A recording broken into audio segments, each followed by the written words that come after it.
The explosive growth of the so-called diversity, equity, and inclusion industry, or DEI, has meant big business for so-called consultants who tell white-collar workers how to deconstruct their white privilege, and even the toddlers can be racist, and that those workers must submit to controversial and even dubious training for which there is little, almost actually no evidence that it works. And not only is there a lack of evidence that DEI training works, but it might actually be backfiring, according to social scientists and researchers. And so it's with that backdrop that we're seeing more and more lawsuits and even legislative action taken to push back on these DEI efforts, perhaps nowhere more so than in education. And now in California, a group of community college professors are suing the state over new regulations mandating DEI views in their curriculum. As one chemistry professor who was part of the lawsuit puts it, "I'm a professor of chemistry. How am I supposed to incorporate DEI into my classroom instruction?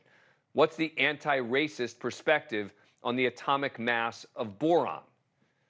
The lawsuit also states that even the California definition of anti-racist is oddly ambiguous. Quote, "Persons are either anti-racist or racist. Persons that say they are not a racist are in denial of the inequities and racial problems that exist." The six professors are represented by the Foundation for Individual Rights and Expression, or FIRE, which says it warned the state that the new regulations violate their clients' First Amendment rights. The regulations require all of the 54,000 plus professors who teach in California community colleges to incorporate the loosely defined anti-racist views in their teaching. They have to acknowledge that cultural and social identities are diverse, fluid, and intersectional, and to develop knowledge of the intersectionality of social identities and the multiple axes of oppression that people from different racial, ethnic, and other minoritized groups face, among other things. According to FIRE, the professors will be evaluated, including for lifetime tenure, on their commitment to these values. And keep in mind, DEI is a multi-billion-dollar industry in this country right now. And yet the Harvard Business Review has found that, quote, "Unconscious bias training rarely changes actual behaviors and has little impact on explicit biases."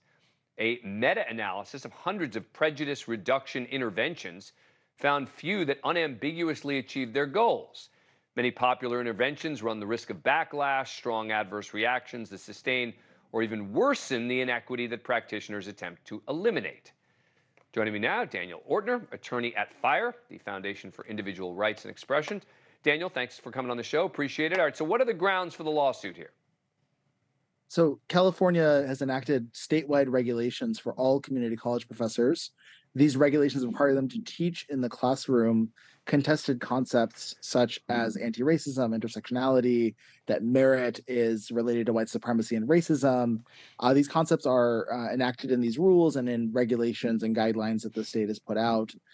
And this violates the First Amendment. It requires the professors to endorse this highly contested viewpoint. It compels them in their speech.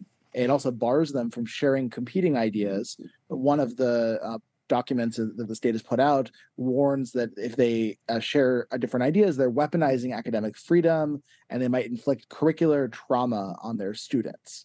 Now, that's not a thing. Offensive material, challenging material is just an education. That's what professors do. They challenge, they stimulate, but they're calling it curricular trauma and warning professors to not teach anything controversial that goes against their mandated viewpoint on this topic. And let's be clear, this is not a political movement by your organization. I mean, you guys have also challenged the law in Florida, right? Yeah, we've sued to enjoin the Stop Woke Act, where it's kind of the opposite side of the coin. There it bars professors from teaching DEI, anti-racism, intersectionality, these same principles. So it's not about partisanship, it's viewpoint. The government can't be the thought police. It can't put straitjackets on professors and tell them what ideas they can or cannot teach in the classroom. Thank you for watching. Go to newsnationnow.com to find NewsNation on your cable provider. And don't forget to click the red subscribe button below to get more of NewsNation's fact-driven, unbiased coverage.